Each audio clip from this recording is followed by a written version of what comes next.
இப்போ கடைசியாக மீன ராசிக்கு எப்படி இருக்க போகுது அப்படிங்கிறத பற்றி பார்க்கலாம். உங்கள் ராசிக்கு இந்த வருஷத்தோட தொடக்கம் வந்து நல்லா இருக்குன்னு தாங்க சொல்ல முடியும். இதுக்கு காரணம் என்ன அப்படின்னு பார்த்தீங்கன்னா, குரு பகவான் 3ஆம் வீட்டில் வக்ரம் அடைந்து சஞ்சரிக்கிறாரு. ஸோ இந்த வருஷத்தோட முதல் ஒரு மாதம் வந்து உங்களுக்கு வந்து ரொம்ப நல்லா இருக்குன்னு சொல்லலாம். இது ஒரு ஃபார்ச்சூன் ஃபேஸ்ன்னு கூட சொல்லலாம். சனி பகவான் வந்து 12ஆம் வீட்டுக்கு வந்தால் கூட அதனுடைய பாதிப்புகள் வந்து ஜனவரி மாதம் உங்களுக்கு வந்து இருக்காது.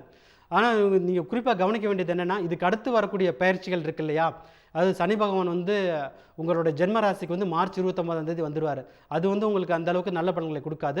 ராகு கேதுக்களுடைய நிலைகளும் வந்து அந்தளவுக்கு சிறப்பான நிலையில் இல்லை. குரு பகவான் வந்து 3ஆம் வீட்டை விட்டு 4ஆம் வீட்டுக்கு மே 15ஆம் தேதி இடமாறுறாரு. அதுவும் வந்து உங்களுக்கு வந்து பிரச்சனைகளுடைய தாக்கத்தை குறைக்கும். இருந்தாலும் பிரச்சனைகள் வந்து கண்டினியூ ஆகிட்டு தான் இருக்க போகுது. ஆக மொத்தத்தில் இந்த ஜனவரி மாதத்தை மட்டும் நீங்கள் வந்து கரெக்டாக யூஸ் பண்ணி நீங்கள் வந்து ரிஸ்க் எடுக்கிறதெல்லாம் குறைச்சிக்கணும். அது ஏன்னா அதுக்கு அடுத்து வரக்கூடிய 11 மாதமே அந்தளவுக்கு சிறப்பான நிலையில் இல்லைன்னு தான் சொல்ல முடியும். ஸோ ஜனவரி மாதம் வந்து நீங்கள் என்னென்னலாம் பண்ணலாம் அப்படின்னு பார்த்தீங்கன்னா, நீங்கள் வேலை இல்லாமல் இருந்தீங்கன்னா குறிப்பாக இந்த ஜனவரி மாதம் என்ன ஜாப் கிடைக்குதோ அதை அக்செப்ட் பண்ணிவிட்டு, அதாவது சேலரி அதிகமாக வேணும்னு நெகோஷியேட் பண்ணாமல் அக்செப்ட் பண்ணிவிட்டு செட்டில் ஆகிருக்கிறது நல்லது. நீங்கள் ஷேர் மார்க்கெட்டில் ட்ரேட் பண்ணிங்கன்னா அந்த பங்குகள் என்ன விற்றுட்டு ஜனவரி 31 வெளில வந்துடுறது நல்லது. ஸோ இதுக்கு அடுத்து வரக்கூடிய காலகட்டத்தில் வந்து உங்களுடைய எக்ஸ்பெக்டேஷன்ஸை குறைச்சிக்கிறது நல்லது.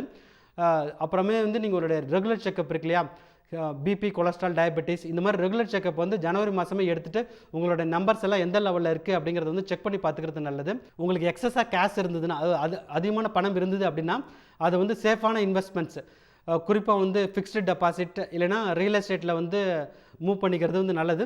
ரியல் எஸ்டேட்டில் நீங்கள் இன்வெஸ்ட் பண்ணிங்கன்னா அது ரெடி டு மூவ் இன், அதாவது இமீடியட்டாக ப்ராப்பர்ட்டி இருக்கு இல்லையா, ஆக்குபை பண்ணுற மாதிரி அந்த மாதிரி வீடு வாங்குங்க.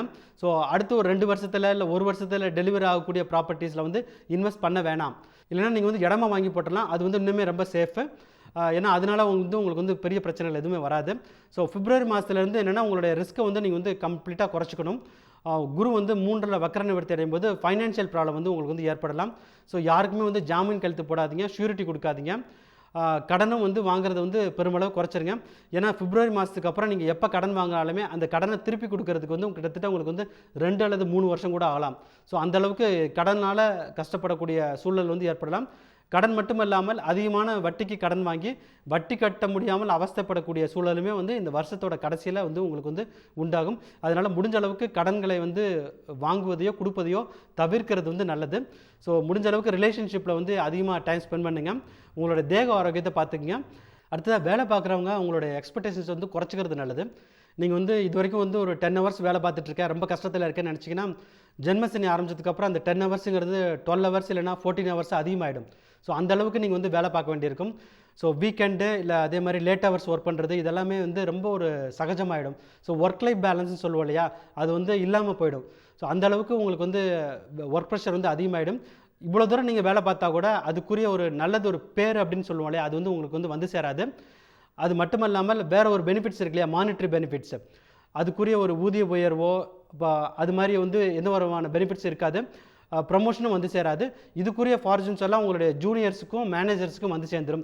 இதனால் நீங்கள் வந்து ஒரு அவமானப்படக்கூடிய சூழல் வந்து இந்த வருஷத்தோட கடைசியில் வந்து உங்களுக்கு வந்து ஏற்படும். ஸோ நவம்பர் அல்லது டிசம்பர் மாதம் பார்த்தீங்கன்னா, என்னடா இந்த வருஷம் வந்து இவ்வளோ ஒர்க் பண்ணியிருக்கோம், ஆனால் எந்த ஒரு பெனிஃபிட்ஸுமே இல்லையே, இந்த மாதிரி வேலை பார்க்குறதுக்கு நம்ம வந்து வேலையை விட்டுறலாமே அப்படிங்கிற மாதிரியான சுச்சுவேஷன் தான் உங்களுக்கு வந்து இந்த வருஷத்தோட கடைசியில் இருக்கும்.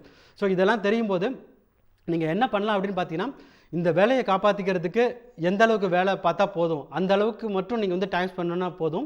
அதனால் நீங்கள் என்ன பண்ணலாம் அப்படின்னு பார்த்தீங்கன்னா, ஒர்க்குக்காக அதிகமாக டைம் ஸ்பெண்ட் பண்ணாதீங்க.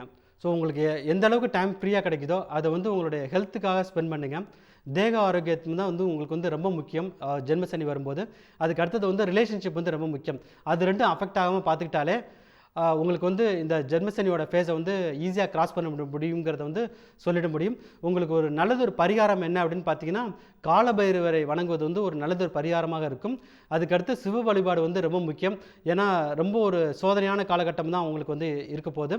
ஸோ வந்து ஒரு 12 ராசி இருந்தாலுமே ஏதாவது 1-2 ராசி வந்து அதிகமாக கஷ்டப்படக்கூடிய ஒரு சுச்சுவேஷனுக்கு வந்து மாட்டிக்கும். இந்த வருஷம் வந்து உங்களுக்கு வந்து அந்த மாதிரியான சுச்சுவேஷன் வந்து வந்துடுது. ஸோ எல்லா வருஷமே வந்து மெட்டீரியலிஸ்டிக்காக லைஃப்பை வந்து ஃபோக்கஸ் பண்ண முடியாது, அது பண விஷயத்துக்காக ஃபோக்கஸ் பண்ண முடியாது. ஏதாவது ஒரு 1-2 வருஷங்கள் வந்து ஆன்மீகத்துக்காக செலவு பண்ணக்கூடிய ஒரு சுச்சுவேஷன் வந்து வந்துடும் உங்களுக்கு. அது மீனராசிக்கு வந்து இந்த வருடம் 2025 வந்து ஆன்மீகத்தில் நாட்டம் அதிகமாக வரக்கூடிய ஒரு வருஷமாக தான் நான் வந்து பார்க்குறேன்.